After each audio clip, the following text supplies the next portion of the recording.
The message appeared on every screen across Earth simultaneously. Glowing symbols transformed into English as advanced translation algorithms worked their magic. Humanity had received its first extraterrestrial communication. We are the Galactic Concord, a union of 27 species spanning this galactic arm. Your radio transmissions have reached our monitoring outposts. We welcome Earth to the larger community of spacefaring civilizations. In the Pentagon's crisis room, Lieutenant Jack Warren watched the Joint Chiefs exchange nervous glances. As a military linguist with 3 PhDs, Jack had been called in to analyze the message's subtleties. "They sound friendly enough," General Williams muttered. Jack shook his head. "The phrasing suggests they consider themselves superior. Notice how they welcome us, assuming authority." Dr. Olivia Daniels, the nation's top xenobiologist, nodded agreement. "They're establishing hierarchy from the start." The Concord message continued, requesting Earth send representatives to a diplomatic meeting at the edge of the solar system. Within weeks, the United Nations had selected a delegation headed by Jack and Olivia. The vessel New Horizon carried the Earth delegation to Neptune's orbit. As they approached the designated coordinates, a massive ship materialized seemingly from nowhere. Silver and smooth, it dwarfed their craft like a whale beside a minnow. "It must be at least 2 miles long," Olivia whispered as their shuttle docked inside the alien vessel. The Concord delegation consisted of 5 species. The apparent leader, a tall being with iridescent scales and 4 arms, introduced himself as Ambassador Xelthrak. "We welcome human representatives," the alien said, its translator producing perfect English. "The Concord is pleased to bring your developing world into our protection." Jack noticed immediately that they weren't given seats at the main table. Instead, simple stools had been placed to the side, lower than the aliens' positions. "Thank you for your welcome," Jack said carefully. "Earth looks forward to equal partnership with the Concord species." A ripple of what Jack recognized as amusement passed through the aliens. "Equal partnership comes with time," Xelthrak responded. "First, primitive species must advance under guidance. We have prepared a protectorate agreement outlining technology restrictions, resource quotas, and security arrangements." Olivia leaned toward Jack. "They're treating us like a colony." For 3 days, the humans attempted to negotiate better terms. The Concord representatives remained unmoved, occasionally speaking among themselves in untranslated languages. "Your species has only recently developed nuclear fission," one 4-eyed alien said dismissively. "The Concord has harnessed the power of stars for millennia. You must understand your place." On the final day, Xelthrak presented the unmodified agreement. "Sign this protectorate document, and the Concord will ensure Earth's safety from cosmic threats." "And if we refuse?" Jack asked. The alien's expression didn't change, but the temperature in the room seemed to drop. Unprotected worlds often face difficulties. Piracy, resource raiders, ecological disasters. The threat was clear. With limited options, the Earth delegation reluctantly signed.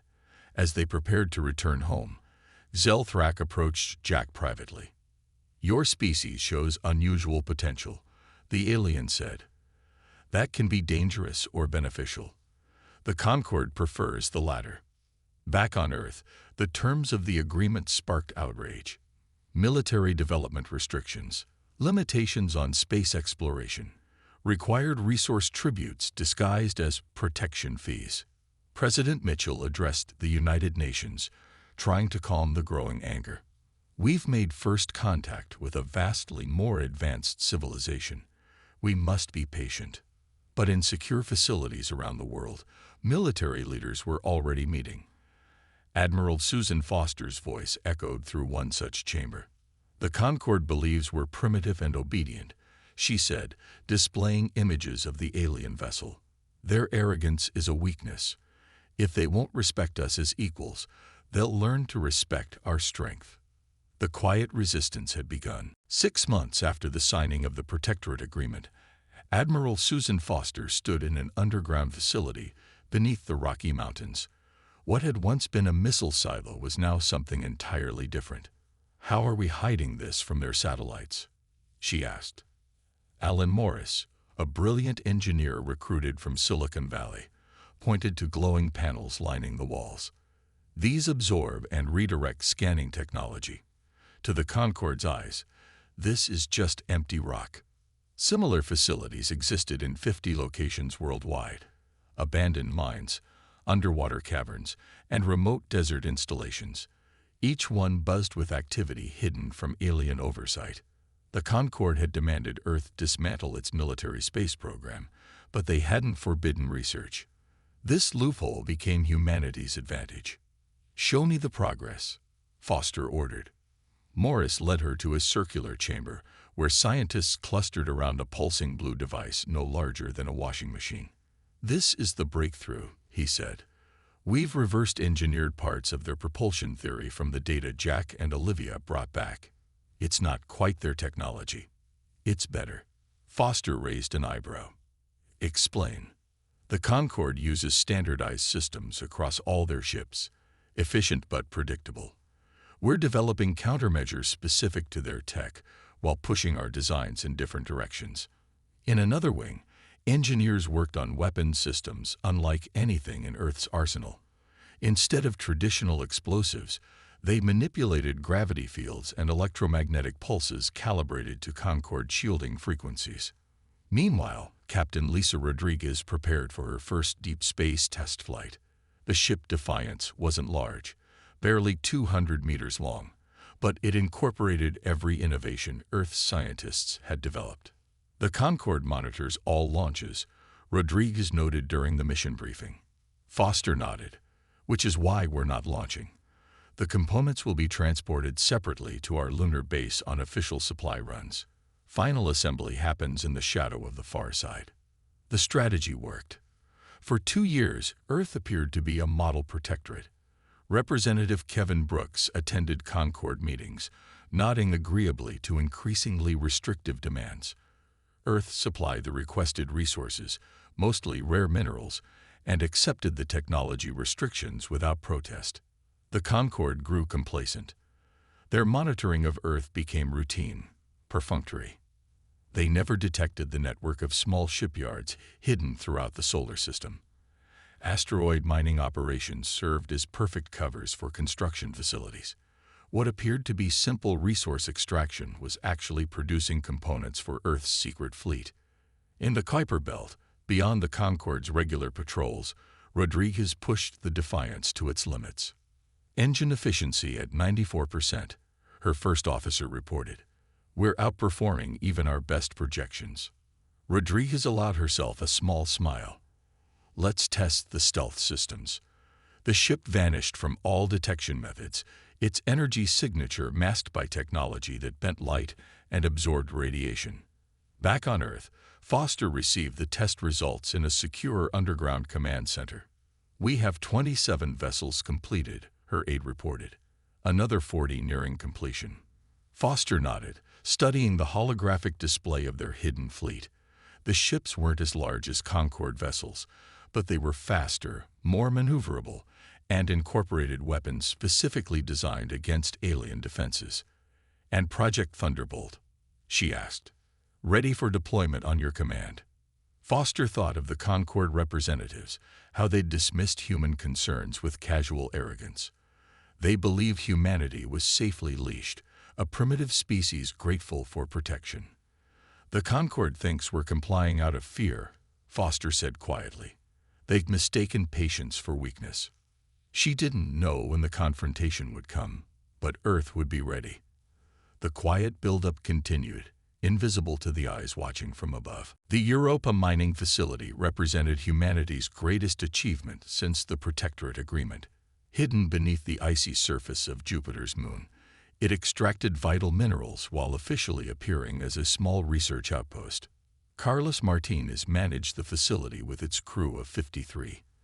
They lived in constantly recycled air, far from home, but united in purpose. Their work secretly fueled Earth's resistance. The alarm sounded at 300 station time. "Unscheduled ship approaching," reported Laura Wilson, the sensor operator. Concord signature. Carlos frowned. We're not due for inspection. On the monitor, a sleek alien vessel descended toward Europa's surface. Before Carlos could establish communication, bright energy beams lanced from the ship, cutting through the facility's outer structures. Evacuation protocol. Carlos shouted as ice and metal exploded around them. Only 17 crew members reached escape pods. From orbit, they watched their home of 2 years burn. The Concorde vessel departed without attempting rescue or communication. When news reached Earth, the official Concorde explanation arrived with it. Unauthorized mining operation neutralized in accordance with Protectorate regulations. Regrettable but necessary enforcement action. President Noah Mitchell sat in the Oval Office, watching the recorded message from Selfrak. The alien's voice remained calm, almost bored, as he described the deaths of 36 humans as a minor regulatory matter. They knew exactly what they were hitting, Admiral Foster said from her position near the window. This wasn't enforcement. It was a message. Mitchell nodded slowly. For 2 years, he had counseled patience, allowing Foster's secret program to develop. Now, looking at the images from Europa, he felt a cold certainty. Prepare our response, he ordered. 2 hours later, Mitchell addressed a global audience.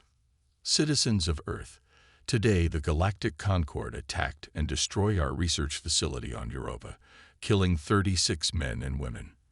This unprovoked aggression cannot stand. His voice remained steady, but his eyes reflected determination. For 2 years, we have honored an agreement that has proven increasingly one-sided. Today, I formally declare the Protectorate status void. Earth will determine its own destiny among the stars. Across the solar system, hidden facilities went to high alert. Commander Greg Powell received his orders while aboard the destroyer Resistance, one of the first ships completed in the secret program. Task Force will reclaim Europa facility and establish defensive perimeter, the encrypted message read. Powell's small fleet of 7 vessels emerged from hiding places throughout the Jovian system. They reached Europa within hours, establishing position around the damaged facility. As expected, the Concorde responded quickly. A transmission arrived from a much larger alien vessel approaching Jupiter. Human ships detected in violation of Protectorate agreement, the message stated. Stand down immediately or face elimination. The alien commander, visible on screen, appeared almost amused. Powell recognized the expression from countless meetings with Concorde officials, the casual confidence of someone who believed themselves vastly superior. This is Commander Powell of Earth Defense Forces, he responded. Europa is sovereign human territory. The Concorde attacked without provocation, killing our citizens. We are reclaiming what is ours. The aliens' amusement hardened to anger. Your primitive vessels cannot hope to stand against Concorde firepower. This violation will be punished severely. Powell didn't respond further. According to Earth intelligence, the approaching Concorde fleet consisted of 11 warships, a significant punitive force meant to crush the human rebellion quickly and decisively. What the Concorde didn't know was that Powell's visible ships were only a small part of Earth's response. Throughout the Jupiter system, sensor buoys detected the approaching alien armada. In the command center on Earth, Admiral Foster received the alert. They've taken the bait, she said quietly, then activated her secure channel. All ships, Operation Thunderbolt is now active. The trap was set. The Concorde fleet approached, expecting easy victory against what they saw as primitive human defiance. They had no idea what awaited them. The Concorde battle group moved into Jupiter's orbit with practiced precision. 11 warships, arranged in a perfect attack formation, advanced toward Europa, where Commander Powell's small fleet waited. All human vessels will power down and prepare for boarding, came the transmission from the Concorde flagship. Resistance will result in complete destruction. Powell exchanged glances with his bridge crew. Right on schedule, he muttered, then opened a channel. This is Commander Powell. We request time to consider your demands. The alien commander's mandibles clicked in what Powell recognized as amusement. "You have 10 minutes." But Powell wasn't stalling for his own benefit. Throughout Jupiter's vast orbital space, hidden sensors tracked the Concorde fleet's every movement. In the shadow of Ganymede, 20 Earth vessels waited in total stealth mode, their revolutionary cloaking systems making them invisible to Concorde scanners. Admiral Foster stood on the bridge of the Retribution, the largest ship in Earth's secret fleet. "All ships confirm ready status," she ordered. Green lights appeared on her tactical display as each captain reported in. Major Diane Coleman's fighter squadron showed ready, hidden in the rings of Saturn until needed. "Begin Operation Thunderbolt," Foster ordered. Across Jupiter's moons, hidden weapon platforms activated. Not direct-fire weapons that would be detected and destroyed, but gravity manipulators that subtly altered space around the Concorde ships. On the Concorde flagship, alarms suddenly blared. "Sensor malfunction," an officer reported. "Navigation systems compromised." The alien commander snarled. "Human interference. Target their vessels and fire." But as the Concorde weapons powered up, their targeting systems failed. The subtle gravitational distortions created a bubble of chaotic spacetime around each alien ship. "Now," Foster commanded. The Earth fleet decloaked simultaneously, appearing in a perfect sphere around the Concorde battle group. The aliens found themselves completely surrounded. "Concorde vessels," Foster transmitted. "You are now surrounded by 40 Earth warships. Your sensors are being disrupted by our gravity field technology. We recommend immediate surrender." The alien commander's response was immediate. "Concorde ships do not surrender to primitives." Several Concorde vessels fired blindly, their weapons discharging powerful energy beams that missed Earth ships entirely. Foster nodded to her weapons officer. "Targeted response only." Earth vessels fired precision strikes using technology specifically designed to penetrate Concorde shields. 3 alien ships lost propulsion instantly as electromagnetic pulses disabled their systems. Meanwhile, from Saturn's rings, Major Coleman led her fighter wing into battle.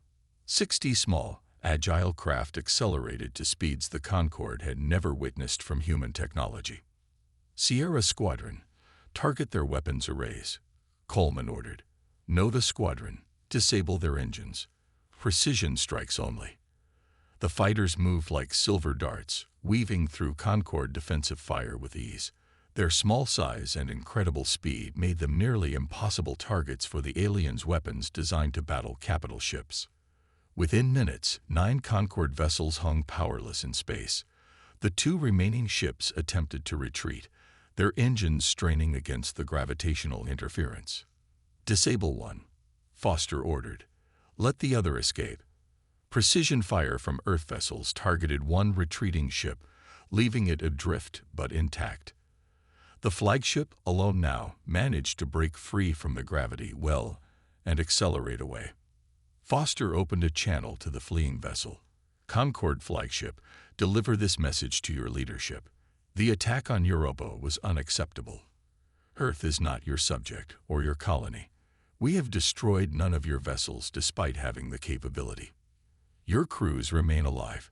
This was just a warning." As the alien ship disappeared into faster-than-light travel, Powell's forces began securing the disabled Concorde vessels. "We'll treat their crews with respect," Foster instructed. "Show them that humans understand concepts they never bothered to extend to us." Across Earth, people watched the footage of the battle. After years of feeling powerless beneath Concorde authority, humanity had proven itself. The message was clear: underestimate us at your peril. The first battle was won, but Foster knew the war had only begun. The fleeing Concorde ship carried news that would shake the galaxy. Dr. Nathan Hayes stepped onto the observation deck of the Earth Embassy Station.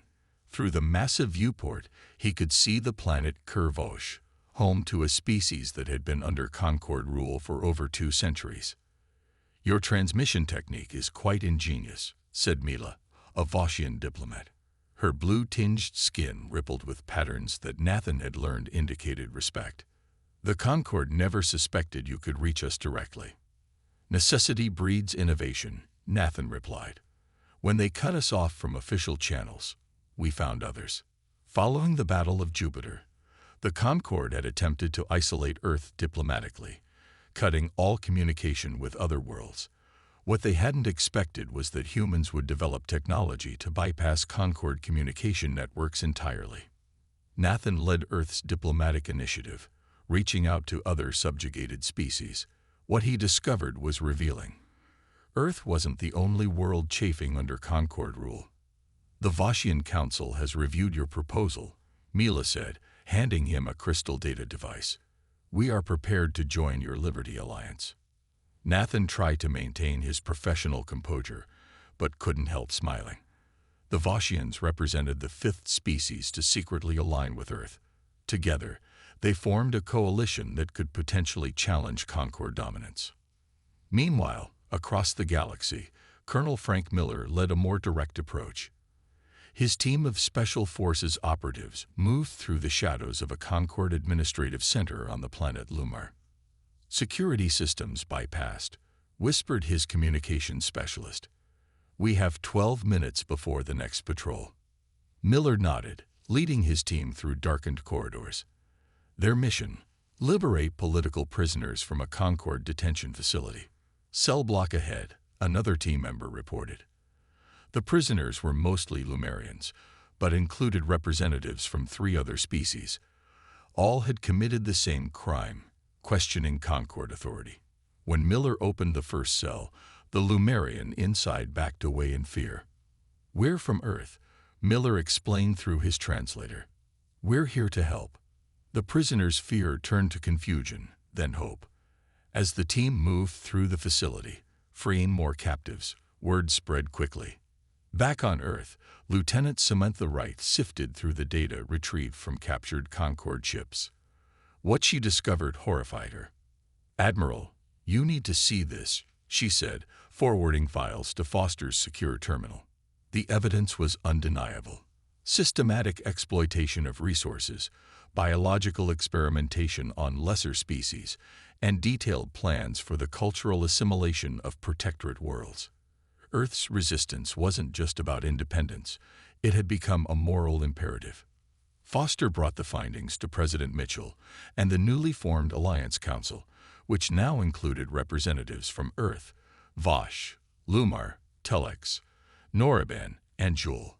The Concorde presents itself as a benevolent guardian, Foster explained, but these documents reveal their true nature. They'd been systematically stripping resources from protected worlds while keeping them technologically dependent. The Telexian representative, a crystalline being named Zrix, vibrated with anger. Our people have provided rare minerals for generations, believing we were contributing to galactic security. Instead, we were being exploited. The question, said Mitchell, is how to proceed. The Concorde still maintains military superiority over our combined forces. Nathan stepped forward. Not necessarily. Our success at Jupiter proved their technology isn't as superior as they led us to believe. And there's something else. He displayed a galactic map highlighting dozens of worlds. Each of these planets has contacted us since we shared the evidence. They want to join the Alliance. Foster nodded. The Concorde's power relies on perception and isolation. When subjugated worlds start communicating directly with each other, the Empire begins to crumble. Finished, the Noraban delegate. As they discussed strategy, an urgent message arrived from Earth's early warning network. Massive Concorde fleet detected entering the outer solar system, announced the communications officer. At least 70 warships. Mitchell looked around the table at the representatives of the newly formed Liberty Alliance. It seems the Concorde has decided to make an example of Earth. Foster stood. Then let's show them exactly what we're capable of. The diplomatic revolution had succeeded, but now came the true test. The Concorde was bringing its full might against the world that dared to challenge the galactic order. General Eric Martinez stood before the holographic display in Earth's Unified Defense Command. 73 Concorde warships approached in perfect formation, a hammer meant to crush humanity's resistance once and for all. "They expect us to fight conventionally," Martinez said to the assembled officers. "We won't." For weeks, Earth had prepared for this moment. The Concorde would expect humanity to gather its forces for a direct confrontation, a battle Earth couldn't possibly win through traditional means. "Initiate dispersal pattern Alpha," Martinez ordered. Across the solar system, Earth's fleet broke apart into small groups. Some vanished behind planets, others into asteroid fields. To Concorde sensors, it appeared Earth's defenses were scattering in panic. The alien fleet commander, Supreme War Leader Drax Thar, watched with satisfaction. "The humans flee before our might," he announced to his bridge crew. "Advance to Earth orbit and prepare the bombardment sequence." What Drax Thar didn't realize was that Martinez had designed a multi-layered defense unlike anything the Concorde had encountered before. The first layer activated as the alien fleet passed Mars. Hundreds of automated drones emerged from hiding places on Phobos and Deimos, attaching themselves to Concorde hull plating. Not weapons themselves, the devices began broadcasting conflicting sensor data, creating confusion throughout the alien fleet. "Communication disruption detected," reported a Concorde officer. "Navigation systems showing multiple ghost signatures." Drax Thar snarled. "Primitive interference. Continue advance." The second layer waited in Earth's orbit. As the Concorde ships approached, they encountered what appeared to be a standard defensive line of Earth vessels and orbital platforms. "Target their primary vessels and fire," Drax Thar commanded. Concorde weapons blazed, striking Earth's apparent defenses, only to pass through them completely. Holograms. Drax Thar realized too late. The real Earth vessels emerged from stealth mode directly among the Concorde fleet. Close quarters combat negated the aliens' superior firepower, while Earth's nimbler ships exploited gaps in Concorde formation. Major Kyle Peterson led a squadron of fighters through the chaos. Targeting their command and control nodes, he instructed his pilots. "Short bursts only, then relocate." The Concorde fleet struggled to respond to attacks coming from inside their formation. Their weapons, designed for long-range bombardment, risked hitting their own ships in the confined space. Meanwhile, Earth's allies implemented their part of Martinez's strategy. Liberty Alliance forces struck Concorde supply lines and communication relays throughout neighboring systems. The alien fleet found itself increasingly isolated, cut off from reinforcement. Still, the Concorde's numerical advantage began to tell. Earth vessels took heavy damage, and several were destroyed outright. Martinez watched grimly as the battle indicators shifted against humanity. "They're adapting to our tactics," his aide reported, estimating breakthrough to Earth orbit in 17 minutes. Martinez nodded. "It's time. Activate Sunflare." Deep within Mercury's orbit, Dr. Kelly Richardson received the command code. For 3 years, her team had worked on humanity's ultimate defensive weapon. Not a device of destruction, but something far more elegant. "Sunflare sequence initiated," she confirmed. Massive arrays deployed around the sun, focusing specific wavelengths of solar radiation into precise beams. The energy wasn't directed at the Concorde ships themselves, but at carefully calculated points in space around them. "What is happening?" Drax Thar demanded as his flagship began to shudder violently. The space surrounding the Concorde fleet warped as localized gravitational distortions formed. The fabric of space-time itself became a weapon, creating shearing forces that tore at alien hulls. "Impossible," a Concorde scientist gasped. "They're manipulating gravity at a quantum level." Ship after ship found itself trapped in these artificial gravity wells, unable to maneuver or escape. Those that attempted emergency jumps to faster-than-light travel found their navigation systems compromised, sending them to random coordinates light years away. Within minutes, the mighty Concorde Armada had been reduced to scattered groups of damaged vessels, struggling against forces they barely understood. Martinez opened a channel to the Concorde flagship. Your fleet is defeated, War Leader. Earth offers terms: immediate withdrawal of all remaining forces, acknowledgement of Earth's sovereignty, and recognition of the Liberty Alliance. Draxthar stared at the human on his view screen with a mixture of hatred and dawning respect.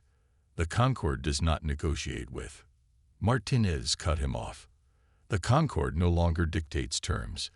Feel our strength and decide if you wish to continue this war. Captain Paul Bennett stood on the bridge of the Defiance, watching as the massive Concord homeworld grew larger on the view screen. 3 months had passed since the Battle of Earth, and now the Liberty Alliance brought the war to the heart of Concord territory. Defense platforms powering down, reported his tactical officer. They're honoring the ceasefire. Paul nodded. After Earth's unexpected victory, the Concord leadership had splintered. Hardliners wanted to continue the fight, but a growing faction recognized the futility of war against humanity's technological innovations. Alliance fleet in formation. Communications announced. Admiral Foster requests we take point. The Defiance led 30 ships from 6 different species toward the orbital station, where peace negotiations would take place. Paul couldn't help but feel the weight of history as his vessel docked with the Concord Diplomatic Center. Inside the Grand Hall, representatives from throughout the galaxy gathered. The Concord High Council sat on elevated platforms, a deliberate show of superiority that now seemed hollow. Admiral Foster led the Earth delegation, with allies from all Liberty Alliance worlds beside her. Paul took his position behind her, standing guard with officers from each allied species. The Concord has ruled this galaxy for 10,000 years, began High Counselor Vestar. We brought order to chaos, unity to division. You brought subjugation disguised as protection. Foster replied calmly. That era ends today.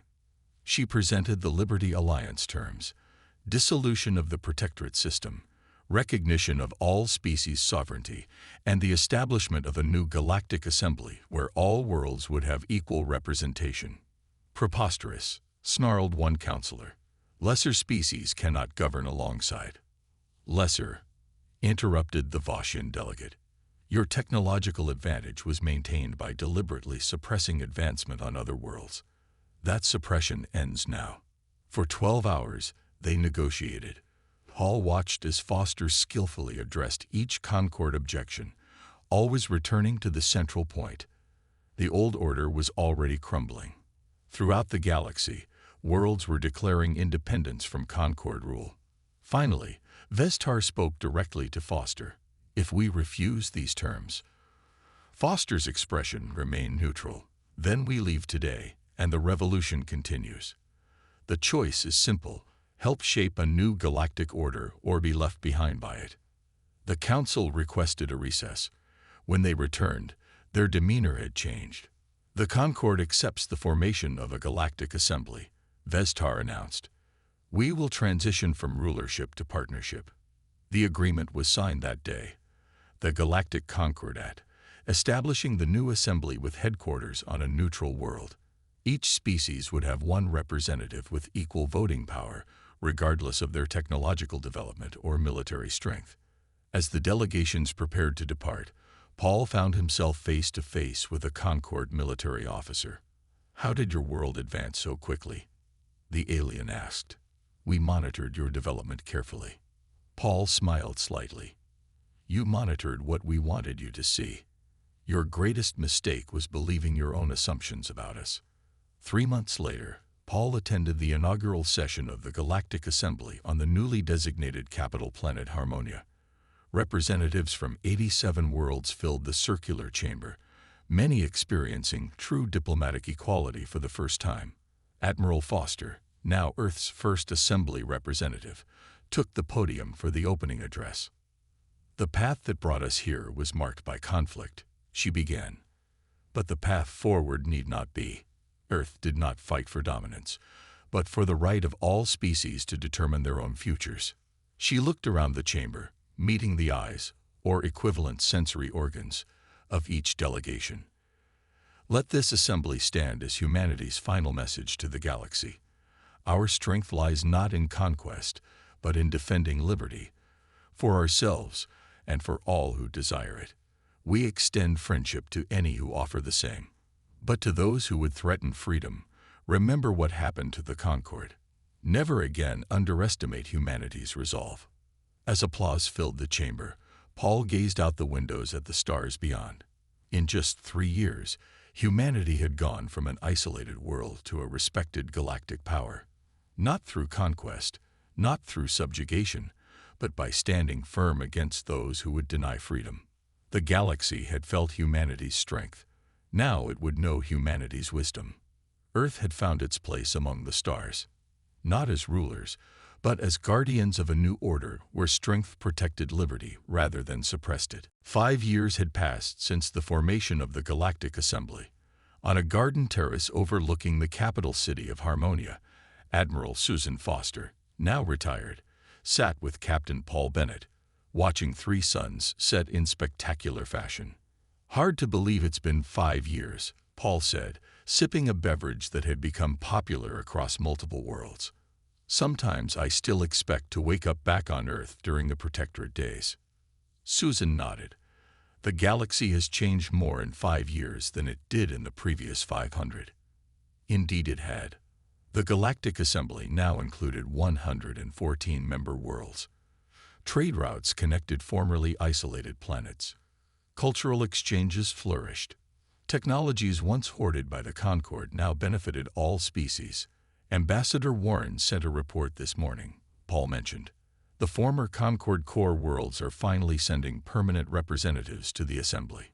Jack Warren, once a lieutenant who had faced Concorde arrogance in that first diplomatic mission, now served as Earth's ambassador to former Concorde territories. The irony wasn't lost on either of them. "They had the hardest adjustment," Susan replied.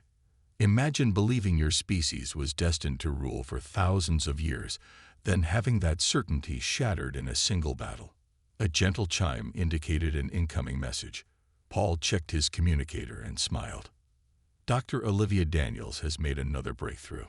Her cross-species medical protocols have been adopted by 30 more worlds.